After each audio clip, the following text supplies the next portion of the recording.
Before we start the video, I'd like to say a big thank you to TCB Performance Parts. They're a UK company based in Cornwall and they've supplied all the parts I've used to rebuild this Celica. Their dispatch times and service have been really good and very fast, and when it comes to price, they cannot be beaten, even on genuine Toyota parts. If you're looking for any Toyota parts, I can highly recommend them, and I've posted a link to their website in the description.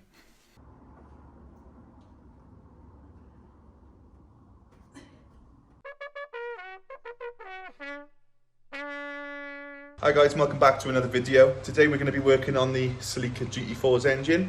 Now in the last video you would have seen me doing a plastic gauge test, so I could check the crank bearing clearances before I actually put the engine together for the final time.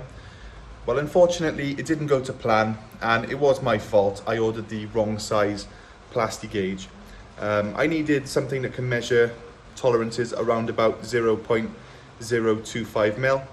But I ordered the plastic gauge for 0.25 mil, so 10 times oversized. But when you're just ordering it and you're not really paying too much attention, maybe not as much attention as I should have, you know, they can look, well, like the same stuff. But we got the right stuff now, and that's all that matters. So we're going to turn the camera around now, and we're going to continue where we left off, trying to get an accurate clearance reading on the bottom end of this engine. So we're going to do both the rods and also the main journals, and if all goes to plan, if the bearings are in spec, then we shall be putting some assembly lube on and putting it together for the final time. So hopefully it goes to plan, hopefully it goes a bit smoother than last time, but there's only one way to find out, so let's crack on with it. So I've checked these tolerances now and they seem to be within spec. Now they're within the spec of a standard engine. So even though the crank is used, it's still not out of the standard tolerances that Toyota would sort of release a brand new engine with. They're around about 0.045 mil clearance, and the third one's a little tighter, but that's normal for the number 3 journal. So I'm actually going to clean this plastic gauge off, remove the crankshaft. I'm going to install the bearings onto the com rods, then refit the crankshaft, lubricate it all up for the final installation, then plastic gauge these rods and then clean them up, and then we'll fit them for the final time.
So we now need to check if there's any resistance. There will be some resistance due to the piston rings on the cylinder walls, but there shouldn't be to the point where we're unable to actually spin it. So yeah, let's have a go.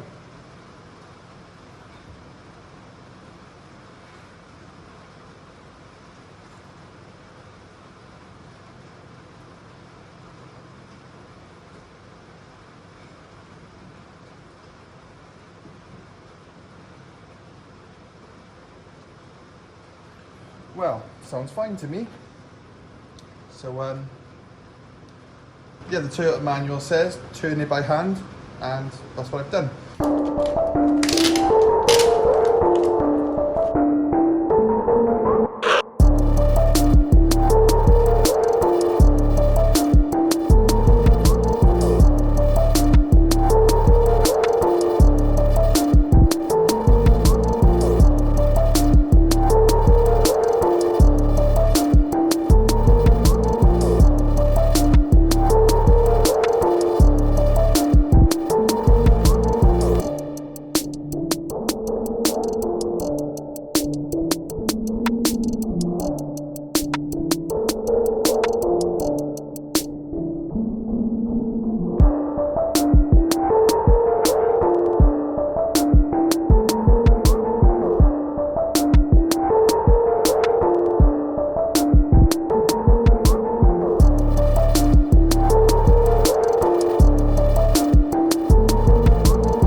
So here we have the water pump housing and the water pump from the Celica, and this is like a Phillips headed bolt. So Phillips heads can't really hold a lot of torque, and also bolts tend to hold a lot of torque. So it's not really a good combination, but it's stripped. So I'm gonna have to get it out so that I can fit the new water pump.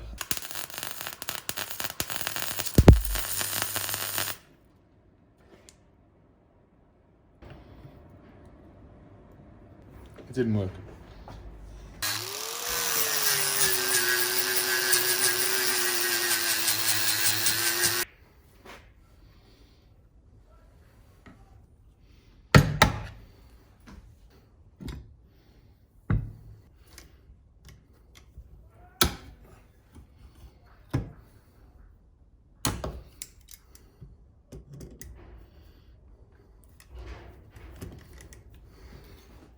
How many people do you know that could not only just get you this little screw here to replace the one I just ground out, but can get it sent to you when you order it on a Friday night, get it to you on a Saturday morning?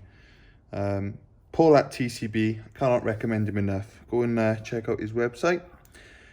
Now then, I've just got to fit this back to the housing. As you saw, I've cleaned it up. You know, it's pretty flat. It's only a brass wheel, so it'll take off the dirt, but it won't actually eat the metal. So it's still flat to the touch. No marring or anything like that, or scratches. So just got to put the seal on, then put this on. And I have actually got a full seal set here. So it's worth replacing. Some of these seals are so crusty. Look at that one. You know, and that goes between, I think that goes between the block and this housing, and that would be a nightmare to have to replace if I put it all back together. So yeah, it's worth replacing them all while you're here, so let's do it.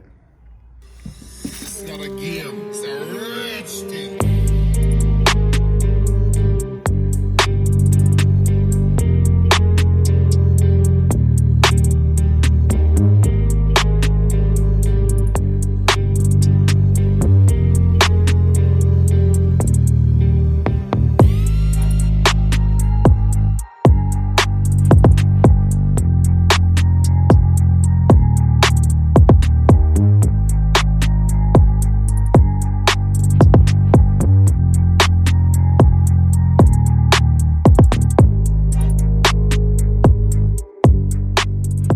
So we've just finished installing the timing belt. I noticed that there's a few YouTube videos showing how to actually install the timing belt, so I haven't bothered really showing too much of that. But we're coming to the point now where we have to test it. It's a good idea to actually hand crank it, because if there's any mistakes that I've made, now's the time to spot them. And we'll spot them by noticing that the timing points are out of sync after a couple of rotations, or there's going to be some resistance, you know, like a valve hitting a piston if it's really out. So now's the time to really test for that. So I've put the crank crank pulley bolt in. All of these have been torqued up, so it's a good idea to use the crank pulley bolt if you want to hand crank it. So yeah, let's do it. So there's 2 dots facing up, and this line is also facing up. Once we put on the plastic cover and the cam pulley, obviously we can have a more accurate look, but just for now, let's hand crank it.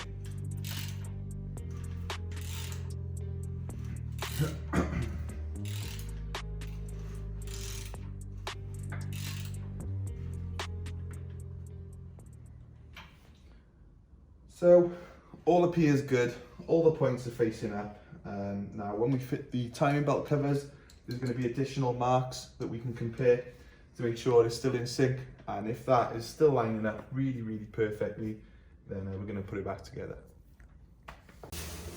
Okay, so exciting news, it's the time that we're going to start actually putting the engine back in the car. There's a few things that need to go back on the engine, such as the inlet manifold, exhaust manifold, but I'd rather do that when it's in the car. Now, it's a bit of a, although it's quite a big garage, I suppose, for a personal garage, it's quite still quite tight here. So I'm sort of working around this Evo, trying not to damage it. So I've attached the chains up. Got some bolts here, bolt underneath there, just there, so it's not actually levering on anything fragile. It's quite a bit of a faff to figure out some nice places, but managed to get there in the end. And then here's the final one down here. Plan is to wheel the engine and stand up towards this sort of location. Then we're going to take the weight off the engine stand with those chains, then remove the engine stand, pick the engine up, and then once it's suspended on this, we can then wheel it into position.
Okay, so the engine's in. We've also fit the flywheel and the pressure plate and friction plate, XZE clutch, and also we fit a genuine Toyota thrust bearing. Now these gearboxes are super heavy. Most gearboxes, if you're, I don't know, medium to large build, you could probably pick them up. Probably weigh about 30-40 kilograms, but I don't know what this weighs, but it's pretty heavy. So what I'm going to do is actually fix it to the engine crane, and I'm going to pick it up and then use the crane to get it into position, and then I'm going to fit it like that. It's just too heavy to be lifting on my own, and I don't want to risk any injuries. So that's where we're at. Hopefully it's 9 o'clock now at night, so you know it's getting quite late, but I'd like to get that on there and then the gearbox raised up and mounted to that mount there tonight. And if I can do that, I'll be ecstatic, over the moon with the progress. But if not, then we've still made a lot of progress today. So let's see how it goes. So this is where we're at. Just going to lift up the gearbox now. There we are. So that's the engine and gearbox back in. Really long day's work, but glad to get it in. Now I just got to put all the bits either side of the engine, which shouldn't be as difficult. I think the engine bay is gonna clean up a lot nicer with a nice degrease when it's done, due to a sort of historic oil staining. But it does need a nice jet wash in here. There's like a big rim, but I'm debating whether to paint that rocker cover as well. Not quite sure yet. Got a few paints here, high temperature paints. I've got black and red, so it's gonna be one of those colors, or maybe just leave it like that. I'm gonna go in now. Yeah, cheers guys.